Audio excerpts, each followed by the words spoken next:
Australia के अंदर 2 चीज़ें बड़ी इम्पोर्टेंट हैं। एक आपकी सेहत, 2 इमिग्रेशन प्रोसेसेस। जो इमिग्रेशन प्रोसेसेस हैं, वो कुछ यूँ हैं कि इसके अंदर आपकी क्वालिफ़िकेशन भी आती है, आपका वर्क एक्सपीरियंस भी आता है, आपका ओवरऑल प्रोफ़ाइल आता है। अब हो क्या रहा है, बहुत सारे लोग शॉर्टकट के चक्कर में या बहुत सारे लोग अनइंटेंशनली, अननोइंगली, मैं इसको मार्जिन ही दूँगा, वो कुछ ऐसा काम कर बैठते हैं या काम उनसे हो जाता है या किसी के ज़रिए हो जाता है, कल-कल को वो नुकसानदेह साबित हो सकता है। आज के दिन में अभी क्या हो रहा है, बहुत सारे आरपीएल जो सर्टिफिकेट्स हैं वो कैंसल हो रहे हैं। आरपीएल सर्टिफिकेट क्या होता है? ये होता है रिकॉग्निशन ऑफ प्रायर लर्निंग, यानी अगर आपके पास फॉर्मल क्वालिफिकेशन नहीं है एक चीज़ की, तो आप आरपीएल सर्टिफिकेट लेते हैं जो ऑस्ट्रेलिया से आपको मिल जाता है और ये आरटीओज़ आपको इश्यूज़ करते हैं जो प्रोवाइडर्स हैं, कॉलेजेस हैं। अब इसके लिए चाहिए क्या होता है? आपका वर्क एक्सपीरियंस हो, आपके पास ट्रेनिंग हो, इनफॉर्मल ट्रेनिंग भी हो, उसके इनफॉर्मल सर्टिफिकेट्स यानी ट्रेनिंग के सर्टिफिकेट्स वगैरह भी हों। उसके बाद एविडेंस चाहिए होते हैं कि आपने एक्चुअल में काम किया हुआ है और आप ये सबमिट करते हैं आरटीओ के पास। आरटीओ उस सारी चीज़ को असेस करने के बाद आपको एक सर्टिफिकेट इश्यू कर देता है जो कि आरपीएल सर्टिफिकेट कहलाता है। अब हुआ क्या कि बहुत सारे लोगों ने अब जैसे रिज्यूमे है या वर्क एक्सपीरियंस है, शायद कुछ इस तरह दिया कि वो कंप्लायंस में नहीं था। आरटीओज़ ने भी उनको सर्टिफिकेट्स इश्यू कर दिए।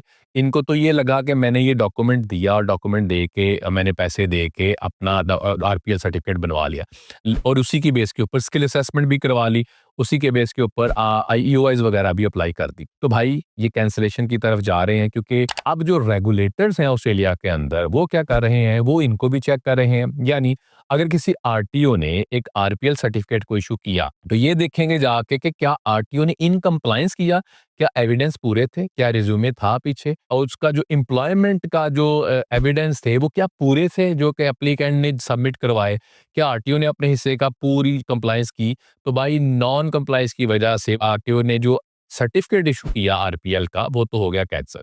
अब जो कैंसलेशन की तरफ जाएगा तो क्या होगा, अगर उस पे स्किल असेसमेंट करवाई तो वो भी ऑब्वियसली वो नल एंड वाइड हो जाएगी, ये भी खत्म हो जाएगी। इसी तरह अगर उसकी बेस के ऊपर ईओआई डाली, ईओआई भी गई क्योंकि सारा खड़ा ही आपका आरपीएल के ऊपर है केस आपका। और इसके बाद अगर अगर किसी को इनविटेशन आ गया, एप्लीकेशन इन प्रोसेस है, वो भी नुकसानदेह।